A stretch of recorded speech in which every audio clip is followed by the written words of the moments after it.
In the shadows of unsolved mysteries lie the stories of lives shattered, families left with unanswered questions, and towns haunted by secrets buried deep. Among these unsolved cases are the ones that chill us to the core. The cold cases that have baffled investigators for decades, crimes that defy explanation, where clues have grown cold and leads have faded into the ether. One such case begins on a crisp winter morning in 1987 in the small town of Silver Creek. Silver Creek was the kind of place where everyone knew everyone, where crime was almost non-existent. It was the last place anyone expected something as shocking and unexplainable as the disappearance of 22-year-old Anna Barnes. Anna was a quiet but beloved figure in town. She worked at the local diner and was known for her kindness and easy smile. She had a simple life, lived with her parents, and was saving up to move to the big city for college. But all of that changed on the night of December 12th, 1987. That evening, Anna had worked the late shift at the diner. It was a typical winter night in Silver Creek, snow falling gently, the streets quiet and almost deserted by 10 p.m. Anna left work around 10:15 p.m., said goodbye to her co-workers, and began her short walk home just 5 blocks away. She never made it. The next morning, when Anna didn't show up for her morning shift, her boss called her home. Anna's parents, concerned, said she hadn't come home the night before. Panic set in. By midday, a search party of locals and police officers scoured the town, the woods on the outskirts, and the frozen creek. The snow that had fallen the previous night had made tracking difficult, erasing any footprints or clues that could have led them to Anna. The only thing they found was her scarf, tangled in a bush along her route home, stiff and frozen from the cold. As days turned into weeks and weeks into months, the search for Anna Barnes became more desperate. The town was gripped with fear.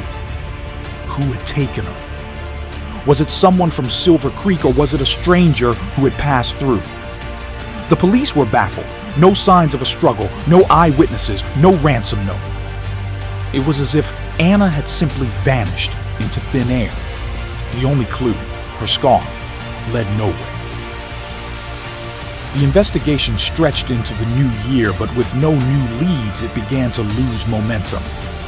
Soon it was classified as a cold case, and the Barnes family was left with nothing but hope, a painful hope that Anna might one day return, but that was only the beginning.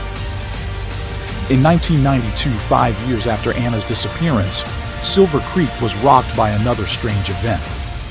This time it was the unexplained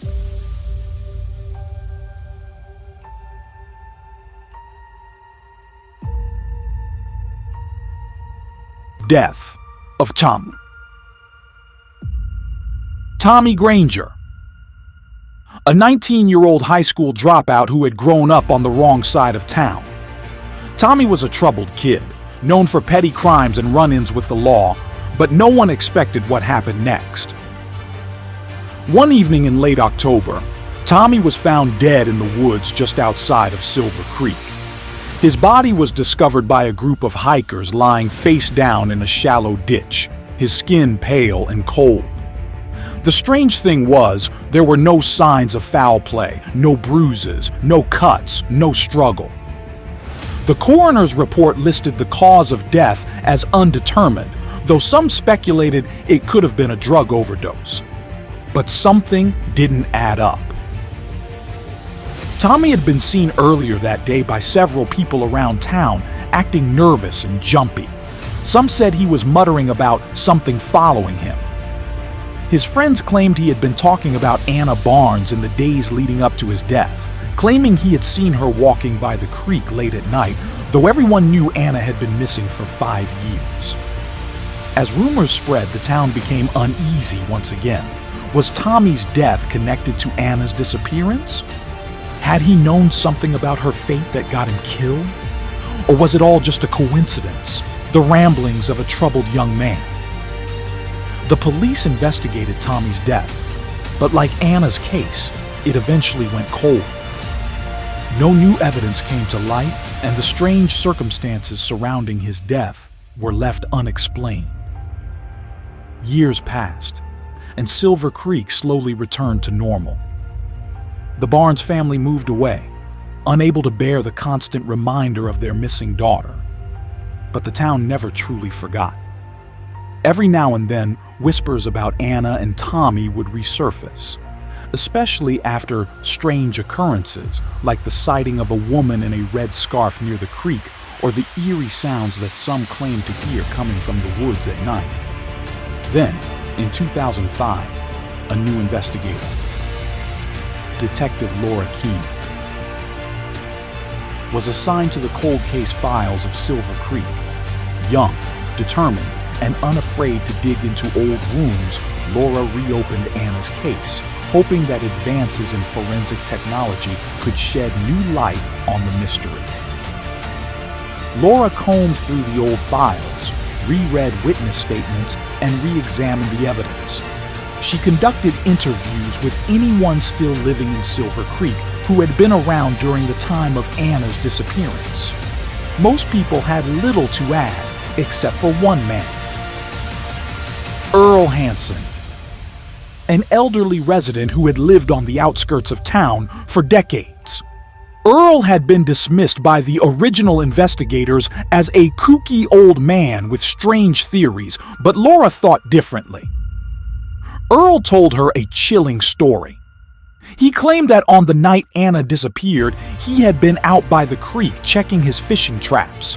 He hadn't told the police back then because he didn't want to get involved, but now, decades later, he felt it was time to speak. Earl said he had seen Anna walking by the creek, but she wasn't alone.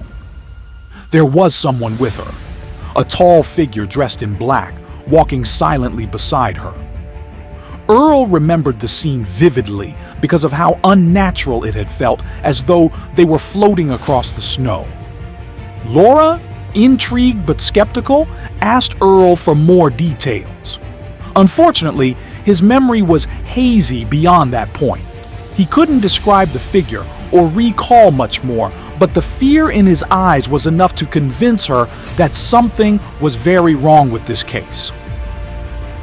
Laura followed up on Earl's story, but it led to more dead ends.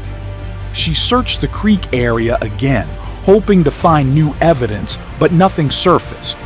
She reviewed Tommy Granger's case, but the pieces didn't fit together. At least, not in any way that made sense. Every theory she formed led back to the same frustrating conclusion. There was no logical explanation for what had happened to Anna or Tommy. The case remained unsolved, another mystery lost to time. Today, the cold case files of Silver Creek gather dust in the archives of the local police department. Anna Barnes and Tommy Granger are just two names in a long list of unsolved crimes that defy explanation. Reminders that sometimes the answers to our darkest questions lie just beyond our reach. But every now and then, someone still claims to see a woman in a red scarf by the creek at night, her figure barely visible in the moonlight, vanishing as quickly as she appears. Maybe one day, someone will find the key to unlock the truth. Until then, these cold cases remain open, unsolved, and haunting. This story blends mystery, suspense, and eerie elements, providing an unsettling yet compelling narrative of cold cases that leave more questions than answers. It explores the haunting nature of unsolved crimes, drawing the reader into the world of unsolvable mysteries.